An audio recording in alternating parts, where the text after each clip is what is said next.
by Henry Umoru. Bukola Saraki said yesterday that if Nigeria's huge infrastructural deficit must be addressed and expand planned expenditure, there was the urgent need for the country to prioritize human capital development in national spending. Saraki, who has also called for adherence to the 1% resolution to health, as it requires the basic health fund to be funded by 1% of the Consolidated National Fund, and which amounts to 86 billion Naira that has not been committed, however said that, to achieve this target, the National Assembly hopes to allocate expenditure on critical health and education facilities in the country.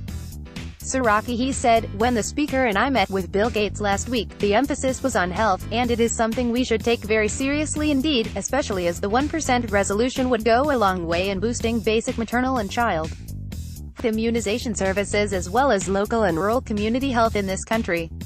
The Senate President stated this yesterday in ABUJA when he declared open a two-day public hearing on the 2018 budget, organized by the Joint National Assembly Committee on Appropriations.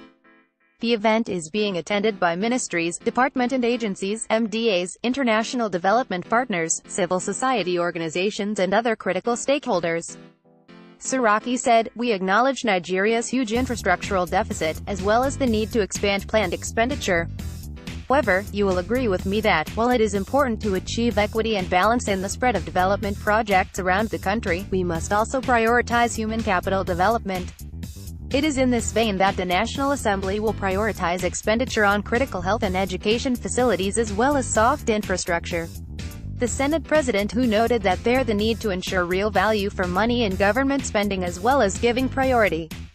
to spending on locally made goods, said, "The Made in Nigeria initiative, with particular regard to government procurements, is already the thrust of a significant law passed by the 8th National Assembly and which has the added advantage of helping to revamp our industrial base.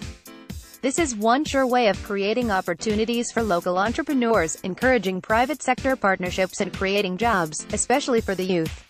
He noted that as a legislature, the 8th National Assembly is acutely aware that modern democratic lawmaking requires the deliberate engagement of the people and that issues that matter most to the people should form the core objective of Parliament. He said, and so, for the first time, the National Assembly is becoming the People's Parliament, where all shades of opinions are ventilated and experts are also able to have the space to contribute to the fashioning of solutions that will endure.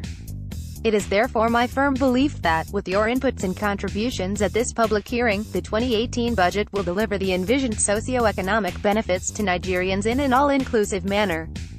That is why we strongly encourage stakeholders' participation in the process, especially as it relates to the provision of public services and equitable distribution of social benefits. Saraki also expressed worry that as at March ending, a good number of government agencies were yet to submit their budget proposals, pointing out that such attitudes do not portray any form of seriousness. In his remarks, Speaker House of Representatives, Yakubu Dogara said that efforts by the National Assembly to inject equity in the national budget through zonal interventions have been grossly misunderstood, arguing that no amount of blackmail would stop National Assembly from ensuring equitable distribution of infrastructure across the country.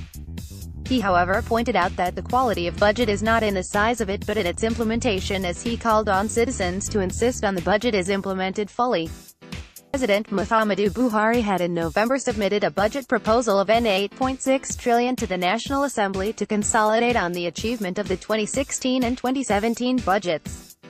Also speaking, Minister of State for Budget and National Planning, Zainab Ahmed, said that the budget is predicated on an assumption of oil production of 2.3 billion barrels per day, with oil price pegged at $45 per barrel at an exchange rate of N$305 to $1, just as she said that budget is also projected on an inflationary rate of 12.42% and a growth rate of 3.5%, adding that the budget is designed to stimulate investment, especially increase in human capital development and the new drive to diversify the Nigerian economy.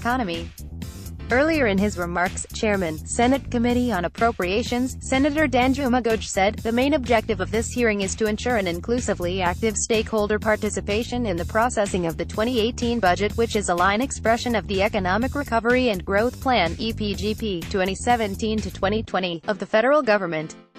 We all are scientists and laboratory technicians ready to mix and condition chemicals in the recently launched ERGP laboratory to get the best result for the people." The hearing is also an entrenched part of the 8th National Assembly legislative agenda of openness in governance and public sector matters, because the people we represent deserve to know and should know how our commonwealth is distributed.